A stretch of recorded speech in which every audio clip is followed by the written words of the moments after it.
Hello everybody and welcome back to G for G, Games for Gamers. I'm your host, Napalm Dawn, and we're here for another installment of the week in Marvel Avengers Alliance, the week in MAA. Today will be the President's Sale edition. And the background audio is brought to you today by Savant. A link will be in the description to one of his newer albums. So, what are we looking at today in terms of content? What has happened this week? Well, again, not a whole lot has happened this week other than the fact that they have released some of the details about the next upcoming suit, which, and maybe we all had a little bit of an idea of this with the Magik alt, the Rogue alt is finally going to be showing up. And this one is similar to the future Rogue that we saw for some of the trailers of Days of Future Past, and of course the one that exists in Marvel Heroes. So this week a lot of people wrapped up their Magik suit, and they discovered that, you know, you pretty much unlock one of these suits and then the other suit will require a CP usage. Let's see if we can find her over here. Should be before this. Okay, so here she is. I have her as 13 right now. I started trading her before I knew the suit would unlock, just in case I wanted it. And as you can see, I got her for the blaster version. It was my knee-jerk for the PvP bonus. Of course, the Infiltrator version is not such a bad way to go with the preponderance of tacticians in PvP. However, they are sort of you're on the menu due to the fact of the heavy exhausted usage from the WCD, but they did not give you any alternates of her standard class, which is Scrapper, but they did give you the Blaster and the Infiltrator.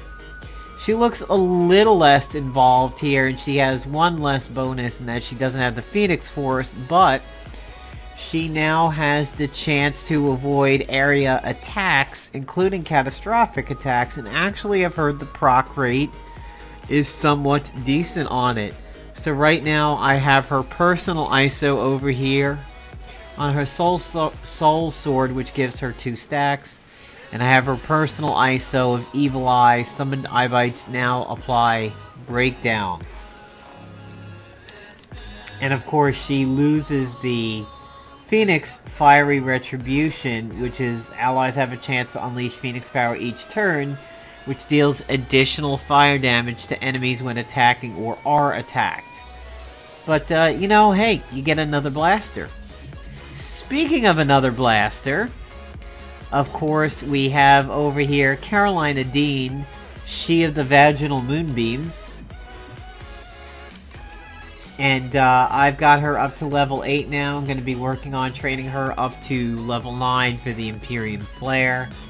We have the Lucy in the Sky, which I actually haven't used in combat yet.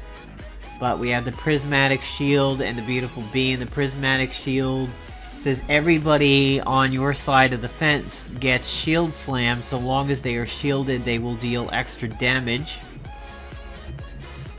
We have Beautiful Beam. She works very, very well with energy heroes. Lucy in the Sky is a stun and a melt armor. And then we have Imperium Flare, which is catastrophic, deadly crits, increased damage against targets with an active shield. So that's useful in the mirror match. And she consumes all stacks of energy for extra damage. There's my Nova now at 13. But believe it or not, today's daily, the Dracula one is a flyer one. She doesn't count. Look at this. Nova flying. Carolina Dean flying. I can't use her. Find that a little interesting. I'm curious as to test her out with Fixer because of his shield slam over here. Now he's a 2-round hero that he has to get out a blast mine and then exploit it, but it would be nice to have a shield on him and do the... I mean, blast mine and automated fire does an amazing amount of damage, so that'd be fun. I have my crystal at 13. So my blasters are definitely coming up there. Making sure I do my due diligence on my heroes prior to the next PvP. So you can see here, this was from my last PvP video using the Emerald Prism. And here's how my hero loadout is looking right now. So all of my tacticians except for Mr. Fantastic are now 13 or higher. Kang and Doom just recently dinged for me. Mr. Fantastic, God, he's a pain to level. My blasters, with the exception of Carolina, are 13 and higher. And then the bruisers are getting there. The scrappers are still iffy. The infiltrators are the back seat. And you can see Rogue is 13. And I think perhaps Mockingbird will go next for me. Speaking of generalists and Mockingbird, let us see what's going on in the store today. We have some big happenings that were released here today. So we have an ISO sale. Now, do not be fooled by the fact that it says 5% off. They could put up any random piece of gold here and just simply say 2,000% off and give it to you for 42 gold, and you'd be like, oh my god, 2,000% off, holy There is no real monetary value attached to these because these are all farmables. So this simply is a matter of, is 30 gold worth your time? And that's really what it is, because you can farm these. Synchronized, spicy, savory, all of these can be farmed. So you're just paying for convenience. But let's go through these and I'll give you my should you buy scale. The synchronized, absolute 10 out of 10. This one is a complete worthy purchase. All allies begin the fight with mental coordination. If you put the ISO in that slot that says if this buff goes out, everybody gains epiphany, that does work when synchronized is applied, or mental coordination is applied via this ISO at the beginning of combat, so you can make everybody start with crits. I use this in my Tactician Psylocke, and I give her Rally from Mark of the Brotherhood, rather than having two ISOs. Spicy, the first attack that would reduce Deadpool's health to 0 will return him to 50. There are some variants of this with Ghost Rider and Damon. For Spicy, this actually caused controversy at the end of a PvP season when it was rezzing him too much. And there was a bug, and we got the extended season. This is a 7 out of 10. It makes a really good use in stock Deadpool, where you can give him something else. In the alt Deadpools, maybe you can find better things. This is about a 7. Savory, sharp pointy things, applies 2 stacks of bleeding. This is very, very solid. I give this one an 8. Simply because of the fact that this is what he counters with, so you can have him spamming bleeds. Bloodshot. This is what I have now. It applies breakdown. This might be bugged. I'm not too sure. I would give this one a 6. But she is mostly melee based, so the Scrapper ISO is pretty good for 2 of her 4 abilities. And of course this is being applied to a random move, but it is pretty solid, and it's not that hard of a heroic to farm. Voracious Volstagg, this is hidden in a heroic that is back in the first season. Gains 1 stack of well-fed each round. I give this one about a 6. It helps him ramp up a little bit, but it's not the most important or game-shattering one in the world. Revered. Grants Mystic Shroud to a team at the start of combat. This used to be about a 9 or a 10. Way back in the day, especially when Mystic was also just coming out. However, with the heavy usage of Blackest Void and the scrolls and everything like that, and the fact that nobody really uses Nightcrawler anymore, I would give this one about a 5 or a 6. However, if you really like Nightcrawler, or do not have a Mystic available, even in PvE, you can rank this one up to about an 8 or a 9. Diminutive Empowered ISO 8. Hank Pym has a 20% chance to shrink and avoid incoming attacks. I feel this is greater than 20%. I give this one a 9. This is a very, very solid one for him. And there are not that many others that really work with him. The best one for tacticians is, of course, quick, but he has nothing that is a buff. So this is a very, very solid one for him and worth a purchase. Grounding protects allies from energy attacks. I would have given this one about a 5 or a 6 for Havoc. However, if people are going to get energy happy now with some of the team-ups lately, this one may be worth about a 7 or an 8 for you. Stalking Empowered for Wolverine. When attacked with a melee attack, it applies unique scent to the attacker. Enemies with unique scent cannot be protected from or counter Wolverine's attacks. Wolverine has a higher chance to hit enemies with unique scent. So, enemies with unique scent cannot be protected from or counter Wolverine's attacks. Perhaps this is really good if you run him on offense and want to get around protectors like Groot and such. But, you know, once you get out of the hundreds or so, nobody's really using Wolverine anymore, although he is a good beginner hero. I would kind of give this one about a 7, but situationally up to about an 8 if you want to use him against protectors. Soothing extends recharge to allow Wolverine to heal to full health once per battle.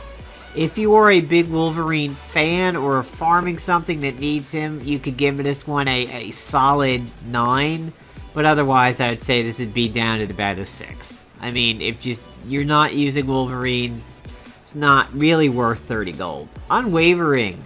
Valkyrie only increases accuracy, attack, defense, evasion. I give this one about a 5. Valkyrie is sort of an unsung hero.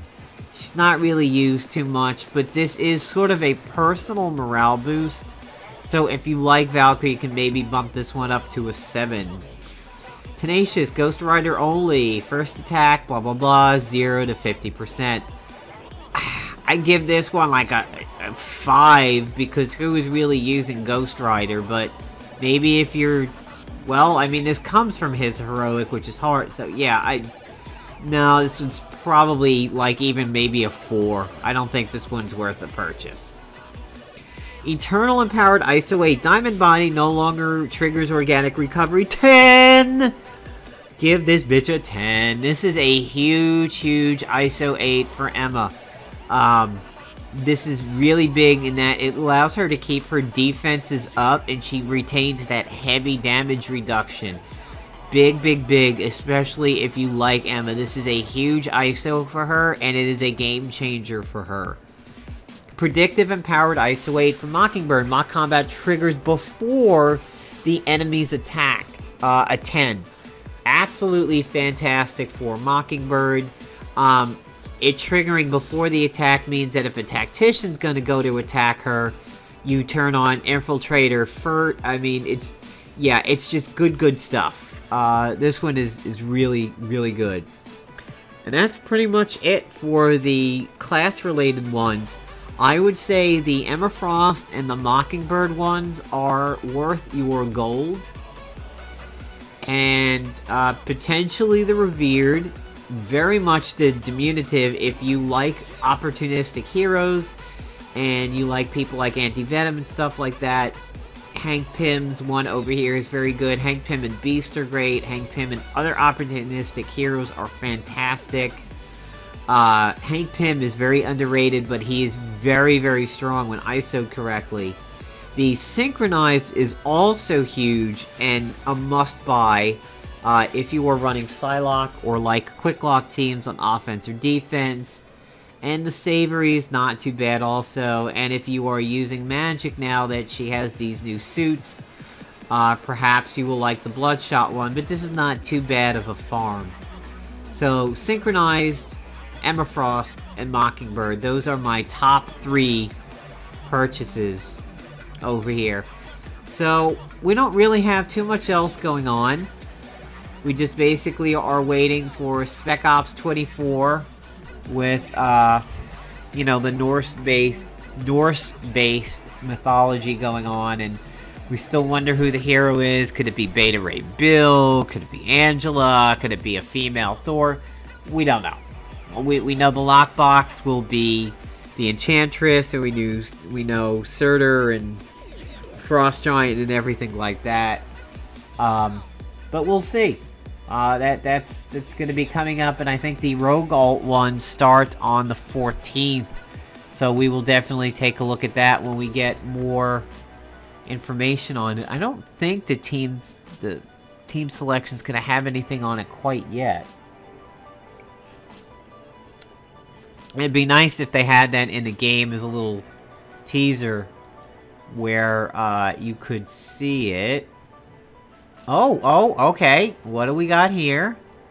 Alright, so here it is. Here's Monroe. We'll take a look at it. And she does have the two variants. She has the Scrapper variant, and they're really shoving that Blaster one down your throat over here because she has the Blaster variant over here. But remember, this will only count as a generalist, so I guess I will level Rogue. So, Classy Lady, absorb powers are now permanent. Retains each absorbed class benefit. Single target attacks grant a fall. This is going to be huge. I mean, I think Rogue can completely come back to form again. Not that she's really ever gone away since the Four Horsemen suit came out, but I mean, my god. I was running her today in the Dracula dailies with all my flyers, and I was having Jean Grey or Phoenix apply Mind Link to her so that she tanked. My god, what a setup that is, sending people her way so that she's hitting all these counters and everything like that. If she's absorbing all these powers, I mean, whoa, boy, is she going to be an absolute beast. To give her steps to Shaolu so that her melee attacks, which is basically all of them, yeah, she's going to be a force to be reckoned with. So get your rogues going, folks, and stay tuned for more spec up stuff for her and maybe more lockety type things. I would recommend that you do not slot the lockets unless you have unlocked Magik, because you never know when you'll decide to use her, and yet there will always be better PvP items, so only socket your excess. And as you can see, it matches the Nova Stars here, but do I really have 21 in access? Maybe it didn't because I don't think I farmed it 21 days since I unlocked Magik. I think it didn't consume it. Very interesting. So yeah, you can simply sit here and do that. Ka-thunk. So that'll be a nice little upgrade. But again, save them for Magik. Do Magik first. Then go ahead and do your lockets. Because you can always replace these. You can't replace Magik unlocked. So, hope you enjoyed the week in MAA. Stay tuned for the YouTube channel and Twitch. You'll be seeing some Evolve in there, maybe some more Nosgoth. It's games I do plan on playing and streaming and recording and everything. So, take care, everybody. I'm your host, Napalm Dawn.